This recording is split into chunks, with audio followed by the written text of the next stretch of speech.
Hey Misfit Crew, Eric for President here, happy Monday. Wanted to go over an article that I found recently on Tech Jury. This came out on April 9th, so about a week ago. 35 virtual reality statistics that will rock the market in 2019.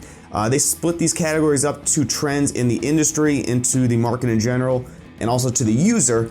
And I want to focus on the user because there are 12 statistics within that range by Christo Petrov, this article, by the way, that some of them were really surprising. I would say the 4th, 6th, and the 11th point out of their 12 did not think those numbers were what they were, and they kind of surprised me. So I want to go over these briefly, each one. Let me know down in the comments. I'm specifically excited to talk to you guys down there about this one.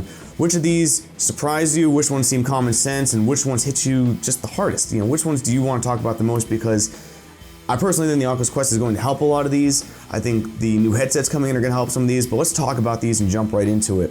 So as you can see, there's just a bunch of these. They split it up by industry, but virtual reality user statistics. This is what I want to focus on the most. Right off the bat, the first two, go over these very briefly. There are more than 171 million VR users worldwide. This is up from 200,000 in 2014. So just between 17 and 18, you can see there is a 90% growth. This is pretty big.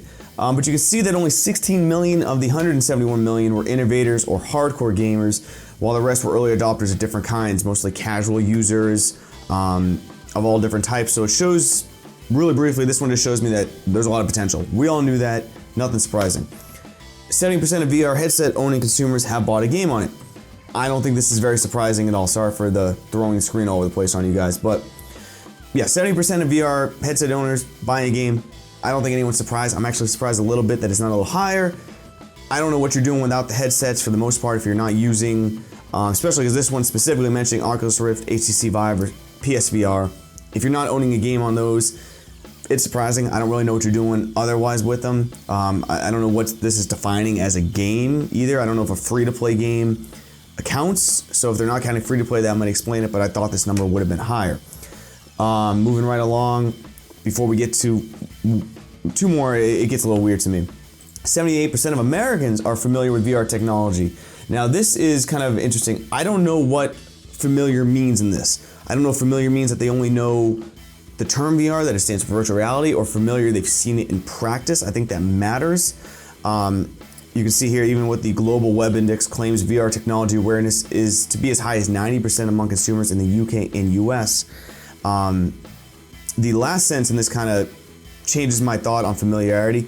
Movies like Ready Player One and partial VR viewability of events like the Super Bowl and the Winter Olympics have also contributed. So to me, because they point out Ready Player One as well as viewing sporting events, tells me that familiarity isn't just they know the term VR, that possibly 78% of Americans have had familiarity where they've seen VR-like concepts. Or at least they've seen VR-like concepts in movies or in sporting events. They not only understand the term, but they've seen an application of it. I would hope that's what it means. I think that's pretty damn good. I'm actually really surprised that it's 78% that if they have seen it. I think that's really good. Here's where I want to talk about a little bit more. And I think it gets a little weird. Not weird, but I didn't expect this. Only 28% of, let me scroll down all the way. Only 28% of VR users use these devices daily. Now I own an HTC Vive. Obviously I have a VR YouTube channel. I use VR quite heavily. I probably use it 3 days a week. I probably use the headset 3 to 4 days a week max. 39% say that 39% say they use VR sets once a week, 19% once a month, 8% every 6 months, and 6% just about once every year. This compares poorly with other technologies like smartphone, tablets, and laptops. VR sets have traditionally been complicated with multiple wires and controllers or time-consuming to set up. Variety of content has also not grown as fast as other devices. Simpler devices like Oculus Go are likely to solve some of these issues, which I think, of course, the Oculus Quest is likely to solve some of these issues as well. But it doesn't surprise me to see that only 28% of VR users use these sets daily. I didn't think it was this low. That kind of is depressing. I was thinking 40 to 50% use it daily, maybe. It's really low. I think that does go just with the replayability on some of these VR games is not there. Shout out to the modding group, all you modders. Thank you for what you do because you can have more impact on replayability than the games do themselves, so thank you. But I don't know what needs to be done for that. I think games need to be more socially based, so there's a reason as a community to come back. whether that's leaderboards or direct social platforms. I think that multiplayer will be important to that. And I think there just needs to be better games and more accessibility. So the Oculus Quest will definitely nail that accessibility. Social elements we're yet to see, but we'll take a look. Number 17, not gonna spend much time on this. Younger and male users are more likely to have a VR headset. No duh. I know that's sexist, whatever. Younger and male audiences, I think we all know that's the majority of the gaming market and everywhere. Now, here's where I'm very glad to see this number as high as it is. 77% of users who use VR want more social engagement. 70% of the respondents of a consumer survey who own a VR headset say they are interested in social interactions with other people in VR. This interest is also reflected in virtual reality trends, showing the popularity of apps that allow users to interact with other users in a virtual setting. Among social VR activities of interest, playing games, watching videos, and video communication rank the highest. Very glad to see this number so high. I think it should be higher.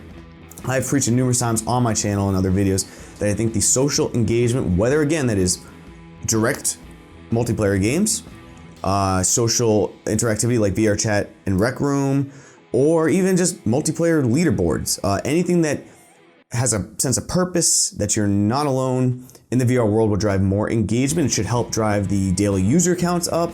I know for Space Junkies, for example, numerous times I've wanted to play it, but it was very heavily driven by the player base. I've had no bad experiences in Space Junkie, just playing with other people and having a good time. It matters. For the longevity of VR to work for the gaming industry, I do believe social engagement in whatever aspect it is, whether it is, like I said, leaderboards or the games themselves, bring a social aspect, it will lead to more daily users, a longer usage, and overall better for the community. So that was nice to see. There's a couple good ones coming up next too. So 70% of VR users intend to increase their use in the next year. That's probably due to more accessibility, like the Oculus Quest is going to add that. I would be much more likely to use it if I could just put a headset on my head, no matter where I am in a house or anywhere for that matter, offices, etc. If I can just use it quickly, it's going to up my increase. So that's good to see. It does say down here as well, you can see 38% of VR users say they intend to increase the use a lot more. I don't know what a lot more is, but it's good to see. 32% say they want to do so by a little bit more, and only 7% want to decrease the amount they are spending on VR devices. So very good to see that people do not want to stop using it. They generally want to use it more. They just need whatever it is, whether games or experiences, to use it more. Now, two more, and it's kind of the one that I hate the most. Hardware cost is the biggest entry barrier keeping the VR adoption rate down. I think that's pretty common sense. Users of high-end VR devices are slightly more likely to consider hardware costs as the primary reason preventing them, while budget and mid-tier ranges are more likely to find issues with user base and viability of VR.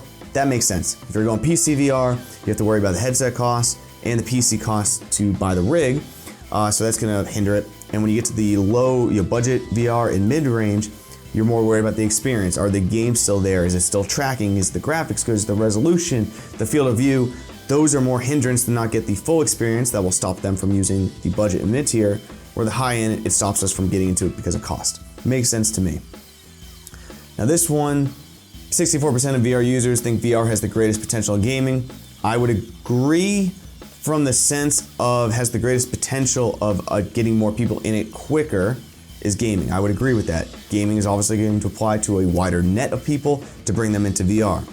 The greatest potential for VR and AR especially could be in health fields, education, training, fitness.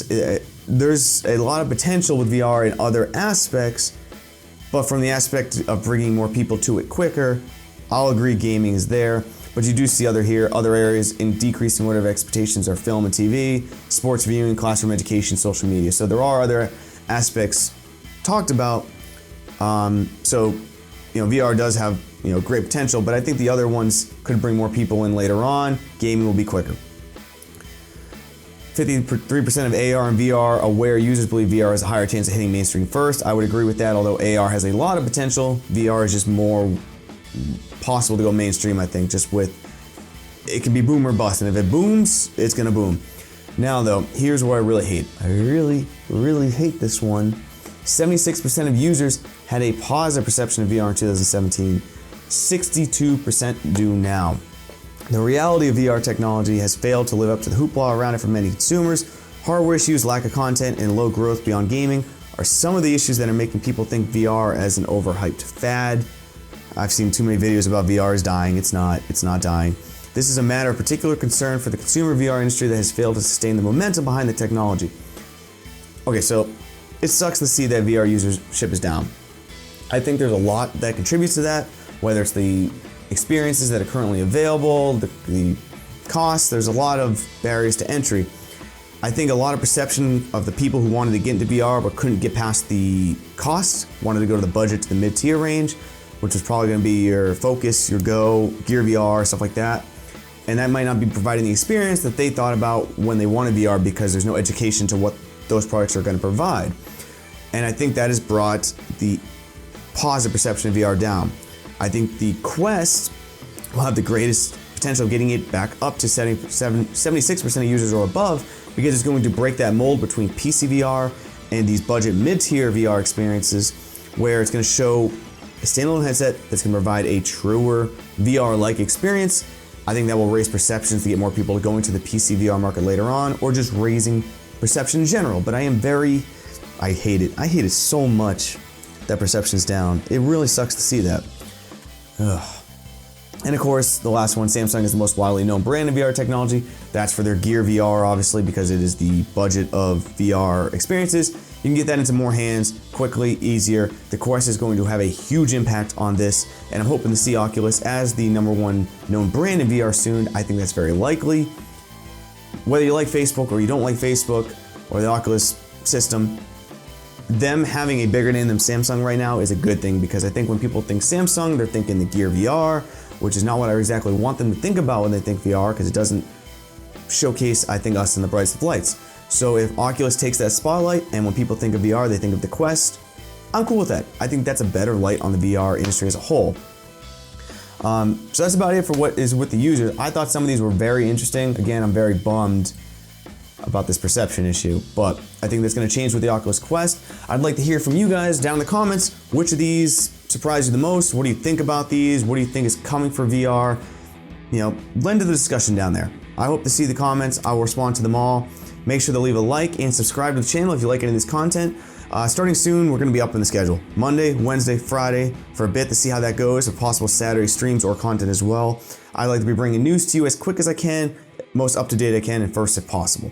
So again, I'm Eric for President, everybody. Thanks for stopping by. I will see you on Wednesday this week. Goodbye.